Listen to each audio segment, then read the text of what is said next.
జమ్ము ఏది అయినా ట్రై చెయ్యి ఆచి చికెన్ మసాలా. ఆచి చికెన్ మసాలా.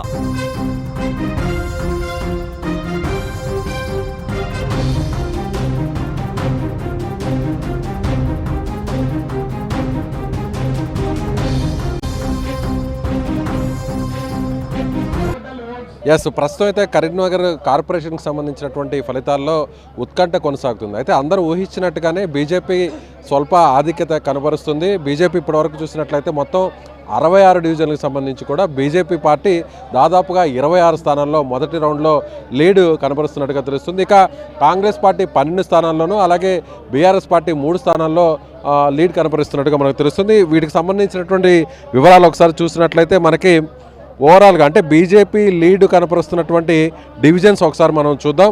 4వ డివిజన్, 35వ డివిజన్, 36వ డివిజన్, 41వ డివిజన్, 42, 49, 50, 51, 55, 56, 57, 63, 66, 47, 48, 49 ఈ డివిజన్లో బీజేపీ ఫస్ట్ రౌండ్లో లీడ్ కనబరుస్తోంది. ఇక కాంగ్రెస్ పార్టీ విషయానికి వస్తే 21వ డివిజను, 52వ డివిజను, అలాగే 23వ డివిజను, 28వ డివిజను కాంగ్రెస్ పార్టీ లీడ్లో ఉన్నట్టుగా తెలుస్తుంది. ఇక బీఆర్ఎస్ పార్టీకి సంబంధించి ప్రస్తుతానికైతే వచ్చినటువంటి మనకు అందినటువంటి సమాచారం ప్రకారం 32వ డివిజన్లో బీఆర్ఎస్ పార్టీ లీడ్లో కొనసాగుతుంది. ఇక ఎంఐఎం పార్టీ 2 స్థానాల్లో తన ఆధిక్యతను కొనసాగిస్తోంది. 31వ డివిజన్, 65వ డివిజన్లో ఎంఐఎం పార్టీ కూడా లీడ్లో ఉన్నట్టుగా తెలుస్తుంది. సో ఓవరాల్గా మొత్తం 66 డివిజన్లు కౌంటింగ్ జరుగుతోంది.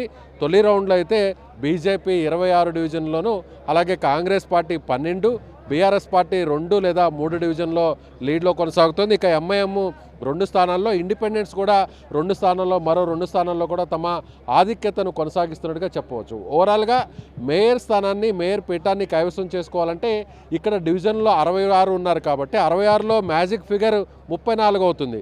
కానీ ఇక్కడ ఎక్స్ అఫీషియో మెంబర్ ఓటింగ్ కూడా ఉంటుంది. అంటే అక్కడ స్థానికంగా ఉన్నటువంటి ఎమ్మెల్యేలు, ఎమ్మెల్సీలు, అదేవిధంగా ఎంపీకి సంబంధించినటువంటి వారు ఓట్లను ఎక్స్ అఫీషియో ఓట్లుగా అక్కడ లెక్కించేటువంటి పరిస్థితి ఉంటుంది. కాబట్టి ఇక్కడ ఎంపీగా ఉన్నటువంటి బండి సంజయ్ బీజేపీకి 1 ఓటు వస్తుంది ఎక్స్ అఫీషియో, అలాగే ఎమ్మెల్సీకి సంబంధించినటువంటి మరొక స్థానం కూడా బీజేపీకి వస్తుంది. ఇక కాంగ్రెస్ పార్టీకి స్థానికంగా ఉన్నటువంటి కరీంనగర్ కాకుండా మానకొండూరు కాంగ్రెస్ పార్టీకి వస్తుంది. ఇక బీఆర్ఎస్ పార్టీకి గంగుల కమలాకర్ స్థానికంగా ఉన్నటువంటి కరీంనగర్ ఎమ్మెల్యే ఉన్నారు కాబట్టి ఆయన ఓటు కూడా అటు బీఆర్ఎస్కి వస్తుంది. కాబట్టి సో ఖచ్చితంగా 38 స్థానాల్లో ఎవరైతే గెలుస్తారో 66 స్థానాల్లో వారికి మేయర్ పీఠం దక్కేటువంటి అవకాశం కనిపిస్తుంది. ప్రస్తుతం ఉన్నటువంటి మొదటి రౌండ్లో అయితే మాత్రం 26 రౌండ్లలో బీజేపీ ఆధిక్యత కొనసాగిస్తుందని చెప్పాలి. మరి కొంత సమయం తరువాత స్పష్టమైనటువంటి వివరాలు కూడా వచ్చే అవకాశం ఉంది.